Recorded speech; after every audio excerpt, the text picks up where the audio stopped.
काओ माटी के लाल का हाल बा। तो ठीक बा। और आज हम बात करे वाला है केसारी लाल यादव के बारे में। उनका एक सॉन्ग आ रहा है राजा राम फिल्म का, जो सॉन्ग है भाई चुम्मा चुम्मा। ये बहुत खतरनाक सॉन्ग है और ये सॉन्ग आ रहा है पूरे भोजपुरी में बवाल मचाने के लिए। और इसी सॉन्ग से वो मूवी हिट होगा, मुझे यही लगता है। आपका क्या है, आप मुझे कमेंट बॉक्स में बताइएगा। ये जो भाई चुम्मा है इसके राइटर है भाई रिंकू बाबा, और जिसमें म्यूजिक दिए हैं विनय विनायक। और जो भाई इसमें गाना गाए हैं केसारी लाल यादव, आप लोग जानते हैं। और फीमेल सिंगर शिल्पी राज हैं। तो इन दोनों का जोड़ी बहुत खतरनाक होता है, पूरे भोजपुरी में तो बवाल मचेगा। ठीक है, आपको क्या लगता है? आप लोग तो ट्रेलर देख लिए होंगे, और कल आ रहा है यानी कि 9 तारीख को आ रहा है। ये तो सुपर डुपर हिट जाएगा। और इसी बात पे क्यों जाएगा भाई, क्योंकि भाई उधर पवन सिंह का है, पावर स्टार पवन सिंह का सॉन्ग आया है चुम्मा।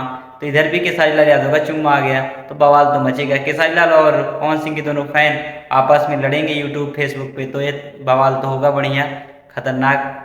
और इसी मौके में दोनों लोगों का गाना हिट चला जाएगा कि पवन और केसारी लाल यादव के फैंस का बवाल चलता रहेगा यूट्यूब पे, वो भी पैसा कमाते रहेंगे। और इधर केसारी लाल और पवन सिंह भी पैसा कमा कर माला माल हो जाएंगे। आपका कुछ नहीं होगा, आप तो गाना सुन के रह जाएंगे, चुम्मा चुम्मा करते रह जाएंगे। ठीक है, और आपसे मिलते हैं हम अगली वीडियो में। तब तक के लिए जय हिंद,